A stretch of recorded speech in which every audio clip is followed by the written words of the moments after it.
Si vous étiez forcé de jouer au jeu du loup-garou où tout le monde essaie de vous tuer, que feriez-vous? Je vais vous expliquer les erreurs commises, ce que vous devriez faire et comment vaincre le jeu de la mort dans le jeu du loup-garou Werewolf Game Crazy Fox.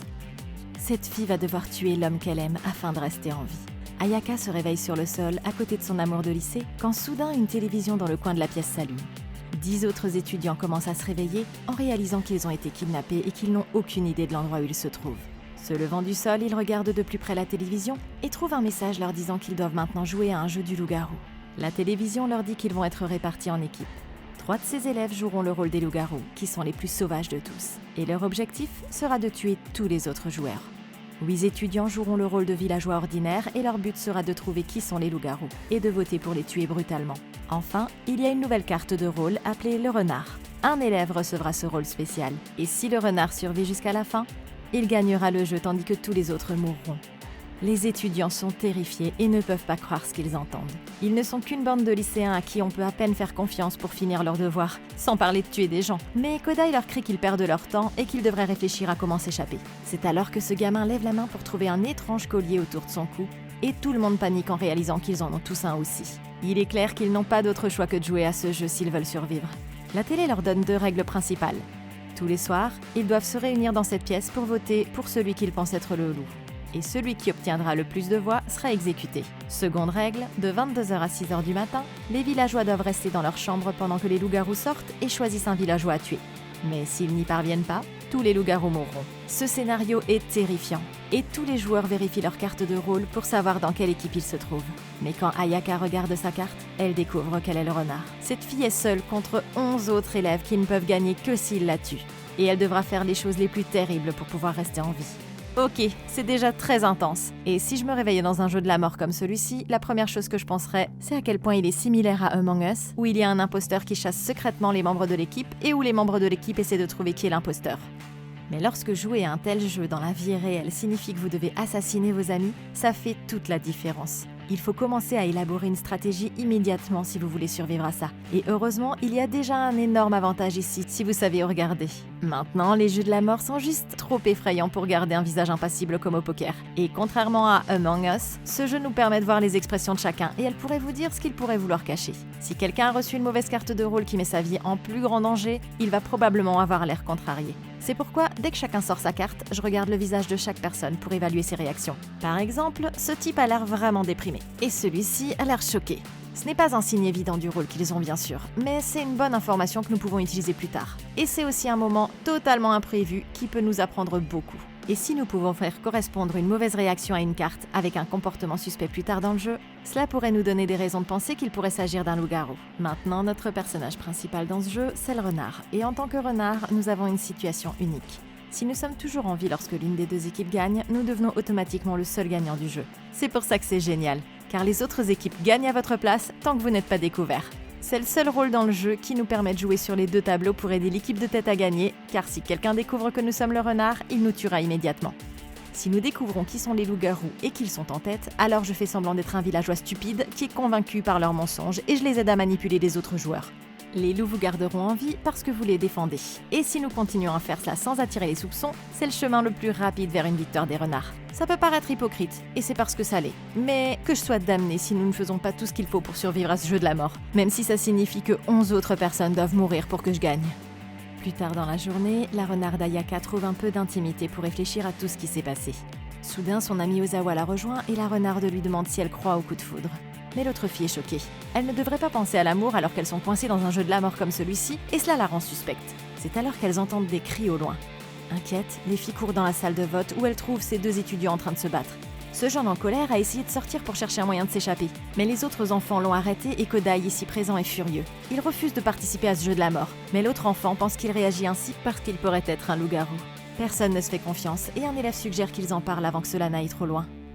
Ils s'assoient tous en cercle et le voyant rappelle à tous que parmi les villageois, il y a 3 cartes spéciales.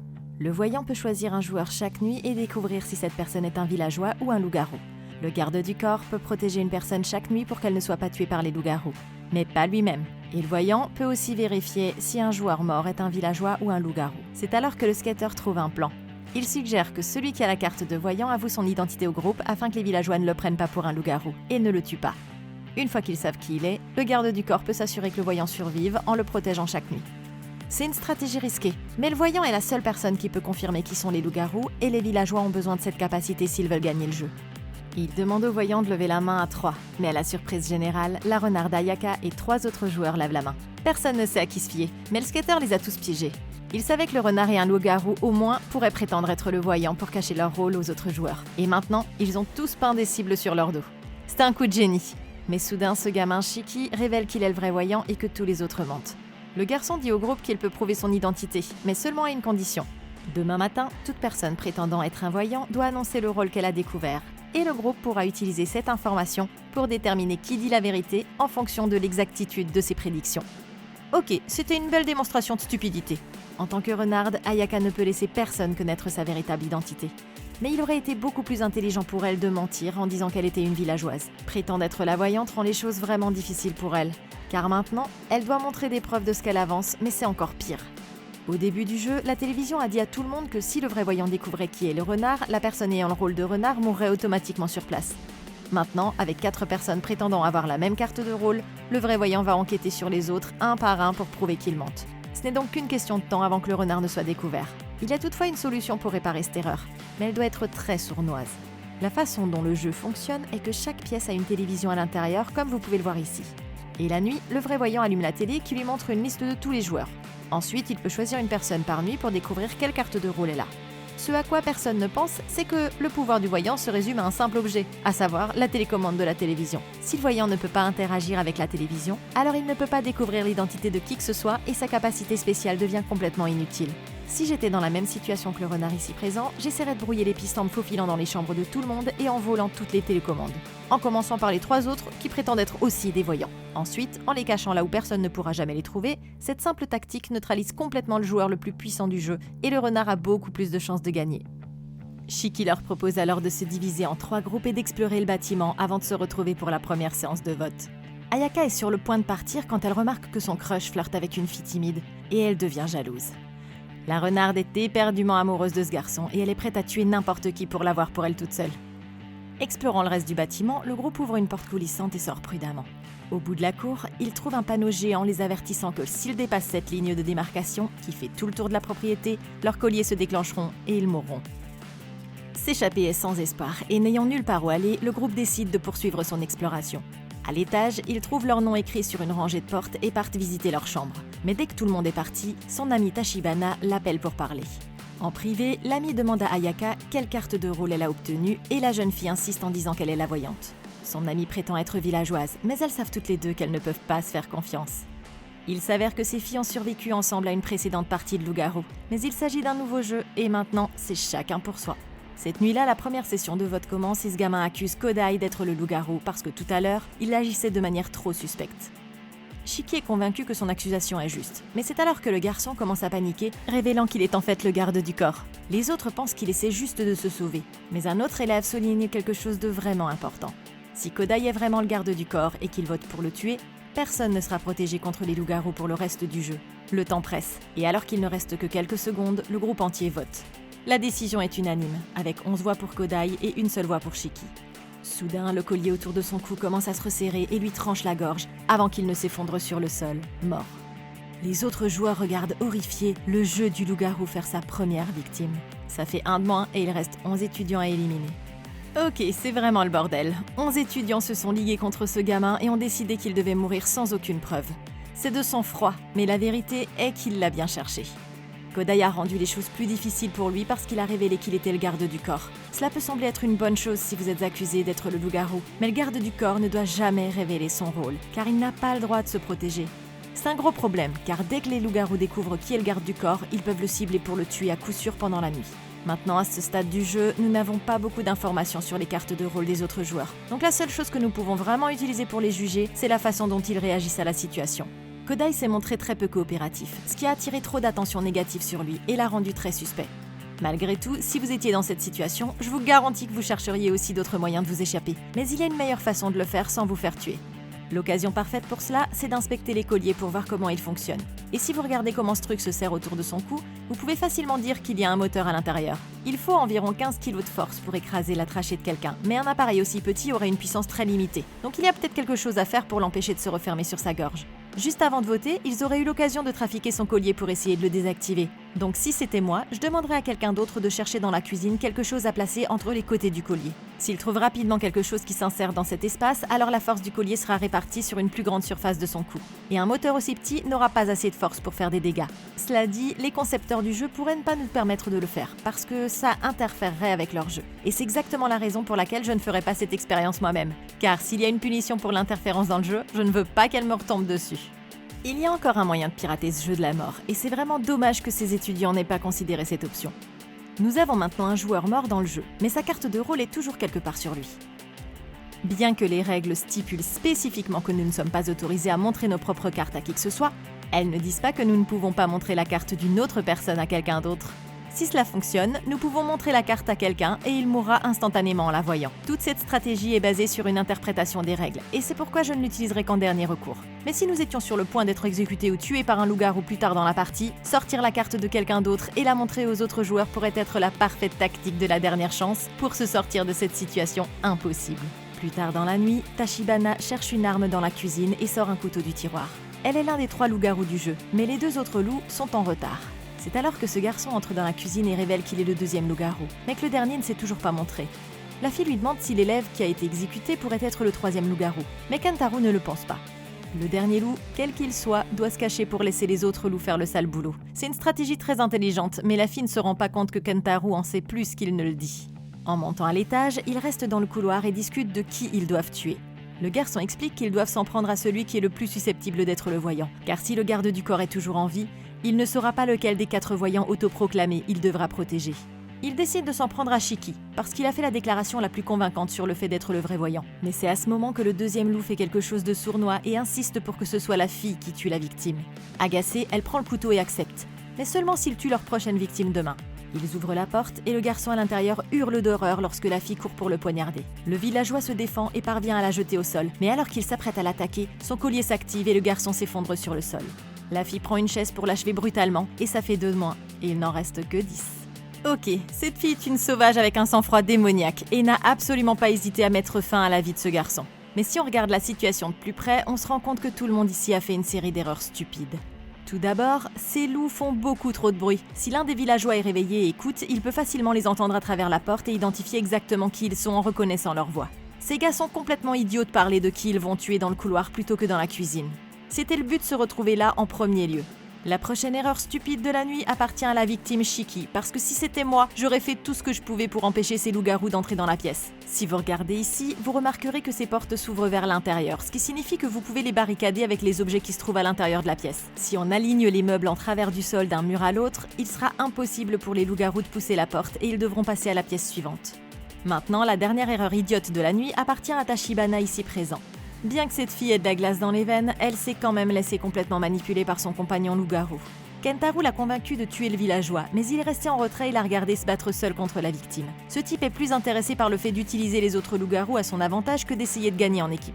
C'est mon genre de joueur, mais ça le rend extrêmement dangereux car il vous jettera sous le bus pour obtenir ce qu'il veut. Tachibana aurait dû immédiatement reconnaître son comportement suspect, et le fait qu'elle ait décidé de faire confiance à ce type va lui coûter cher. Le lendemain, le groupe est choqué de découvrir le corps de l'étudiant assassiné dans sa chambre.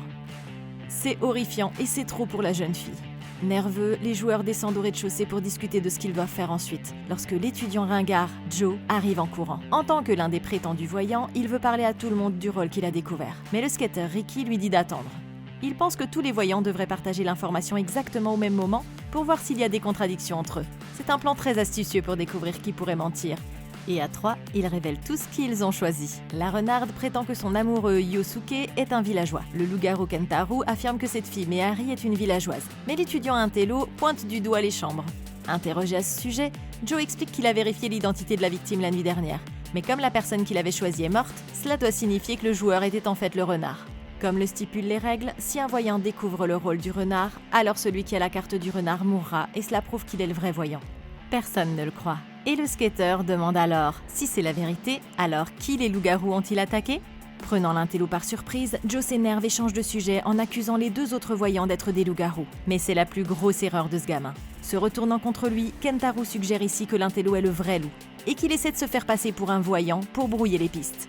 Le vrai loup-garou vient de faire de ce joueur le plus grand suspect en un seul geste et c'est un coup de génie. Mais à la fin du jeu, il va le payer de sa vie. Ok, c'est pour cette raison que les gens stupides ne devraient pas ouvrir leur bouche dans un jeu de loup-garou. Tout le blabla de ce gars s'est effondré dès que son accusation a été retournée contre lui. Parce que tout ce qu'il a dit est exactement ce qu'un loup-garou aurait fait. Il est allé trop loin sous les projecteurs et cette performance ridicule va finir par le faire tuer. Maintenant, après tout ce drame ici, il est facile d'être distrait de certaines informations vraiment importantes. Il y a encore deux autres personnes qui prétendent être des voyants, et nous pouvons apprendre beaucoup des identités qu'ils ont décidé de révéler. La renarde a désigné son amoureux Yosuke, et le loup a désigné cette fille, Mehari. Aucun de ces joueurs n'a attiré l'attention sur lui pour mériter d'être scruté, et ça semble être une opportunité gâchée de révéler des joueurs beaucoup plus suspects qu'eux. En tant que voyant, votre objectif c'est d'identifier qui est le plus susceptible d'être le loup-garou et de le révéler. Mais le fait que ces deux joueurs aient été choisis nous indique que ces décisions n'ont pas été prises avec cet objectif en tête. La renarde a choisi le type parce qu'elle est follement amoureuse de lui et jalouse. Et il en résulte une des plus grosses erreurs dans le jeu. Elle a mentionné être folle amoureuse à ses amis, Ozawa et Tachibana, à deux occasions différentes. Et les filles ont été choquées qu'elle parle d'amour à un moment pareil. Si elles découvrent que c'est le garçon dont elle est amoureuse, elles vont se rendre compte qu'Ayaka est une personne partiale et elles ne pourront pas lui faire confiance en tant que véritable voyante. Cette renarde s'égare beaucoup trop en ce moment et n'a aucune idée de la situation dangereuse dans laquelle elle se met. Cette nuit-là, la deuxième session de vote commence et cette fille Mehari décide de prendre la parole pour la première fois. Elle suggère qu'ils ne devraient pas voter pour exécuter l'un des voyants, car ils ne savent toujours pas lequel d'entre eux dit la vérité. Les autres ne sont pas convaincus, mais elle leur rappelle qu'une fois que les voyants auront fait une autre prédiction, le groupe pourrait être en mesure de découvrir qui est un loup-garou. C'est logique, mais la fille a une arrière-pensée. Puisque les voyants affirment qu'elle et l'autre garçon sont tous deux des villageois, elle suggère qu'ils devraient avoir l'immunité du vote de ce soir. Les joueurs sont d'accord avec cette logique et décident de trouver quelqu'un d'autre pour voter. Mais la renarde Ayaka vient de trouver sa chance de se venger. Cette fille a été jalouse d'Anna depuis qu'elle l'a vue parler à son crush, et maintenant elle va foutre ce jeu en l'air. Elle dit à tout le monde qu'elle se méfie d'Anna parce qu'elle a été silencieuse pendant tout le jeu et qu'elle pense qu'elle pourrait être un loup. Cela terrifie la fille timide et Anna leur dit qu'elle est seulement silencieuse parce qu'elle essaie de comprendre le jeu. Osaka prend sa défense en disant qu'il devrait aussi être suspecté d'être silencieux. Mais la fille lui fait remarquer qu'elle a déjà révélé qu'il était un villageois. Le garçon a un alibi pour son innocence, mais pas la fille. C'est l'heure du vote. 5 personnes votent pour la fille timide, une personne vote pour le skater, une personne vote pour le loup-garou, une personne vote pour Kentaro, l'autre loup-garou, et 2 personnes votent pour Joe, l'étudiant ringard. Le collier de la fille timide se resserre autour de son cou, et les joueurs la regardent avec horreur devenir la 3e victime du jeu. Ça fait 3 étudiants en moins, il en reste 9. Ok, Ayaka est complètement folle. Elle fait de ce jeu de la mort son propre feuilleton parce qu'elle n'arrive pas à contrôler ses émotions. Regardez son visage, elle adore se venger alors qu'Anna n'a fait qu'avoir une conversation avec ce gars. Normalement, ce ne serait pas si grave, mais quand vous êtes dans un jeu de la mort avec une bande de lycéens comme ça, le jeu dramatique peut vous faire tuer si vous ne faites pas attention, et franchement, ça me fout les jetons. Imaginez si vous preniez Lindsay Lohan et les méchantes filles et que vous les mettiez toutes dans un jeu de la mort pour se disputer. Ce serait la chose la plus brutale que vous ayez jamais vue. Maintenant, ce qui est hilarant, c'est qu'en tant que renarde, cette fille ne peut survivre qu'en étant la seule gagnante, ce qui signifie que si elle veut vivre, elle devra tuer son crush, et si lui gagne le jeu, alors elle devra mourir. Ayaka n'a littéralement aucune chance d'avoir une relation avec ce garçon, mais elle est tellement dans le déni qu'elle ne peut même pas voir le jeu de la mort pour ce qu'il est. À minuit, les loups-garous se retrouvent dans la cuisine et Tachibana est inquiète car le 3e loup-garou ne s'est toujours pas montré. Elle demande au garçon si la fille qui est morte plus tôt pourrait être l'autre loup-garou, mais il dit qu'il ne le sait pas. Les 2 loups-garous décident qu'ils vont cibler le skater comme leur prochaine victime et attendent devant sa porte. Quand ils l'ouvrent, le joueur à l'intérieur recule de son bureau et crie de terreur. Mais les loups-garous sont prudents et n'entrent pas encore. Soudain, ils entendent une fenêtre s'ouvrir et se rendent compte que le joueur essaie de s'échapper. Courant à l'intérieur, ils regardent à la fenêtre pour le trouver en train de s'échapper de la propriété. Mais son collier s'active et le tue sur place. C'est sa punition pour avoir dépassé la ligne de démarcation, ce qui fait qu'il y a 4 élèves en moins et 8 autres à éliminer. Les loups-garous sont sur le point de retourner dans leur chambre, mais c'est là que la fille a une idée. Seules les portes des loups-garous s'ouvrent la nuit. Elle propose donc de tester les serrures de chaque chambre, car elle devrait pouvoir ouvrir la porte du 3e loup-garou. En les testant une par une, elle trouve toutes les portes verrouillées, sauf celle-ci, que Kentaro vérifie lui-même. Il dit que le loup est déjà mort, mais elle n'envisage pas qu'il la manipule pour la 2e fois. D'accord, fuir les loups-garous semble être la bonne décision, mais c'était probablement la pire chose qu'ils pouvaient faire. Les règles disent que les villageois ne peuvent pas quitter leur chambre la nuit et sauter par la fenêtre n'est pas une exception. Mais ce n'était pas sa plus grosse erreur. Ce gamin a pris une position de leader dès le début du jeu, et c'est ce qui l'a fait tuer. Il a perturbé les plans des loups-garous en incitant les joueurs à faire des déclarations contradictoires, ce qui a permis d'exposer les loups-garous cachés parmi eux. Il est important d'essayer de découvrir qui sont les loups-garous. Mais le skater s'est trop mis en avant et c'est un moyen sûr de se faire assassiner. Maintenant, cela révèle une stratégie globale très importante pour tout rôle dans le jeu du loup-garou. Vous ne voulez pas être trop franc car vous serez pris pour cible. Mais si vous êtes trop silencieux comme Anna, vous finirez par paraître suspect aussi. Le but est de trouver le parfait équilibre entre être influent et ne pas attirer l'attention sur vous. Maintenant, en ce qui concerne les loups-garous, ils ont manqué une occasion en or ici. Le jeu a tué le skater parce qu'il a enfreint les règles, et c'est un détail technique dont ils devraient absolument profiter, car cela pourrait signifier que les loups-garous peuvent encore tuer quelqu'un s'ils jouent bien leur carte. Avant que le garçon ne se jette par la fenêtre, le skater a rappelé au loup qu'il pouvait toujours choisir une autre porte à ouvrir, à condition de ne pas entrer dans sa chambre. Cette information est précieuse, car s'il n'était pas entré dans la chambre, la mort de ce garçon n'aurait peut-être pas été comptabilisée comme une mort officielle de loup-garou. Les loups devraient déjà savoir que le jeu tuera tout villageois qui enfreint les règles, car la première nuit, lorsque Shiki a essayé de se défendre, il a enfreint les règles en blessant un autre joueur et a été immédiatement tué par son collier. Puisqu'ils n'ont techniquement tué personne pour l'instant, j'en aurais profité pour tester toutes les autres portes pour voir si nous pouvions en ouvrir une. Si nous y parvenons, cela pourrait signifier que nous pouvons nous débarrasser de 2 villageois en une seule nuit au lieu d'un seul. Maintenant, il y a un autre détail extrêmement important que vous avez manqué lorsque les loups-garous ont ouvert la porte. Le garçon skater était assis à son bureau au lieu de dormir dans son lit. Une raison impérieuse pour laquelle il travaillerait si tard dans la nuit est qu'il pourrait avoir un rôle spécial, par exemple le voyant, et qu'il essaie de rassembler les informations pour découvrir qui sont les loups-garous. Maintenant, si vous regardez en arrière, ce skater était très méfiant envers l'intello Joe parce qu'il a affirmé que la première victime morte était le renard. Puisque le voyant vous permet de voir si un joueur mort est un loup-garou ou non, cette affirmation doit être exactement ce sur quoi il enquêtait ici. Maintenant, ce qui est absolument hilarant, c'est que puisque le voyant vient de mourir, il n'y a plus personne pour contredire Joe comme faux voyant ou confirmer qu'Ayaka est le renard. Ayaka et Joe bénéficient tous deux de ce meurtre plus que quiconque, et cela fait du reste de la partie un scénario cauchemardesque absolu. Le lendemain matin, le groupe regarde par la fenêtre pour trouver le cadavre du skater gisant à l'extérieur du bâtiment. Ils descendent tous ensemble pour discuter de ce qu'ils doivent faire, mais c'est à ce moment-là que Kentaro s'arrête dans son élan et se retourne. Il annonce à tout le monde qu'en tant que voyant, il a découvert qu'Ayaka est un loup-garou, mais la prend complètement par surprise. La jeune fille tente de se défendre, mais elle reste sans voix. Kentaro exige qu'elle avoue la vérité, mais sans réfléchir, elle change son histoire et prétend qu'elle était en fait le voyant. Ayaka explique qu'elle pensait que le garde du corps ne protégerait que le voyant, alors elle a prétendu avoir ce rôle pour survivre. Son crush est sceptique et pense que le vrai voyant est peut-être déjà mort. Mais l'intello n'est pas d'accord. Il leur explique qu'avec 8 joueurs restants, le voyant a beaucoup plus de chances d'être en vie. C'est alors que Joe donne son coup d'éclat et affirme qu'en tant que voyant, il a découvert que Tachibana est le vrai loup-garou. Et la fille est horrifiée car il a absolument raison. Les joueurs se réunissent dans une autre pièce et Tachibana insiste ici sur son innocence, disant au groupe qu'Ayaka doit être le loup-garou.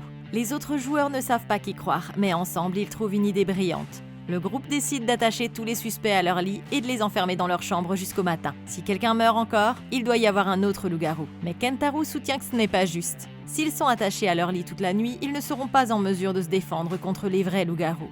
Ces objections ne font que le faire paraître plus coupable et les 3 suspects n'ont d'autre choix que d'accepter le marché. Alors que les joueurs s'en vont, Ayaka et son amie restent derrière, sachant qu'elles se cachent toutes les deux des secrets et que ce jeu est sur le point de se transformer en un véritable bain de sang. Ok, Ayaka n'a pas du tout bien joué dans cette situation, parce que changer sa déclaration sur le rôle que l'on a est un signe évident que l'on est un menteur. Elle a littéralement dû faire une pause et réfléchir à ce qu'elle allait dire, et cela fait d'elle une cible facile à tuer pour tout le monde lors du prochain vote. Mais ce renard a tellement de chance que c'en est ridicule. Personne n'a pris la parole pour la contredire sur le fait qu'elle est le voyant. Pourquoi ? Parce que le vrai médium est mort. Elle a également reçu de l'aide de l'intello Joe, parce qu'il fait remarquer qu'avec seulement 4 joueurs morts et 8 encore en vie, il est beaucoup plus probable qu'elle dise la vérité. Ce soir-là, lors de la 3e séance de vote, Kentaro tente de convaincre le groupe que le vrai voyant est mort et qu'Ayaka est un loup-garou. Ce jeune Yosaka pense qu'il dit peut-être la vérité puisque Ayaka a déjà admis avoir menti sur le fait d'être la voyante. Mais c'est alors que les choses deviennent hors de contrôle. Joe, l'intello, confronte Kentaro en l'accusant d'être un faux voyant et les deux se battent. Ce gamin ne peut pas laisser tomber. Mais alors que tout le monde est distrait par l'agitation, Ayaka se rend compte qu'il est plus de 8 heures et crie qu'ils n'ont plus le temps de voter. Soudain, le collier de chacun commence à se resserrer autour du cou et les joueurs s'étouffent dans une agonie totale. Ils vont tous mourir s'ils ne font rien rapidement. Alors le groupe vote désespérément, c'est-à-dire 5 votes pour le 2e loup-garou, 1 vote pour le renard, 1 vote pour son crush et 1 vote pour l'étudiant ringard. Le collier de tout le monde se dessert enfin, sauf pour Kentaro, qui a été désigné pour l'exécution. Furieux, il rampe sur cette fille pour l'avoir trahi, mais elle le repousse. Il devient une autre victime du jeu. Il y en a 5 en moins et il reste 7 étudiants. Plus tard dans la nuit, le groupe attache le suspect Tachibana ainsi que la renarde et son ami Ozawa. Ils espèrent tous réduire le nombre de suspects et confirmer qu'un loup-garou se trouve parmi elles. Mais toute la stratégie est sur le point de se retourner contre eux de la manière la plus inattendue. Pendant la nuit, Tachibana tente de se libérer de ses liens, mais elle remarque que sous son oreiller se trouve un couteau. Le troisième loup-garou est toujours en vie et l'a laissé là pour qu'elle puisse s'échapper. En se détachant, elle fait irruption dans la chambre d'Ozawa et exige de savoir si elle est le dernier loup-garou. La fille est terrifiée et nie, mais le loup ne la croit pas et vérifie sous le lit de la joueuse s'il n'y a pas d'armes. Elle n'en trouve pas, ce qui signifie qu'elle n'est qu'une villageoise. Mais maintenant, la fille en sait trop et le loup n'a pas d'autre choix que de la tuer. Tachibana l'attaque avec le couteau, mais Ozawa la repousse d'un coup de pied, laissant une énorme coupure sur la joue du loup-garou. C'est une condamnation à mort, et il n'y a aucun moyen pour elle de le cacher aux autres joueurs. Furieuse, elle poignarde brutalement la fille à mort. Ça fait 6 morts et il reste 6 étudiants. Ok, cette fille a juste fait une erreur fatale, mais ça doit être pour ça que tous les méchants des films d'horreur portent un masque. Dans le jeu du loup-garou, c'est dangereux d'attaquer ces gens toutes les nuits. Et ça explique pourquoi Kentaro l'a poussé à tuer la première victime. Avec un villageois comme Shiki, il était trop facile de se blesser et il ne voulait pas prendre le risque. Maintenant que Tachibana a une coupure impossible à cacher, c'est un signe évident qu'elle est le loup-garou. Elle était censée être attachée et personne ne croira qu'elle s'est coupée en restant allongée dans son lit. Mais avec un peu de chance, il y a une opportunité que nous pourrions exploiter et qui pourrait nous sauver la vie. Nous devons considérer chaque problème comme une solution potentielle et pour l'instant, ce que nous avons à faire, c'est d'utiliser ce cadavre. J'emmènerai cette fille dans ma chambre et je ferai en sorte qu'elle ait l'air d'avoir essayé de me tuer au lieu de l'inverse. Nous aurions alors une chance de convaincre les autres joueurs qu'Ozawa était le loup-garou, mais que nous avons réussi à échapper à nos liens et à la tuer en état de légitime défense. Dans ce contexte, la coupure sur sa joue peut soudainement être utilisée comme une preuve circonstancielle qui joue en sa faveur au lieu de jouer en sa défaveur. C'est toujours une stratégie bancale, mais tant que nous parvenons à faire en sorte que tous les villageois ne sachent pas ce qui est vrai et ce qui est faux, nous avons peut-être encore une chance de survivre.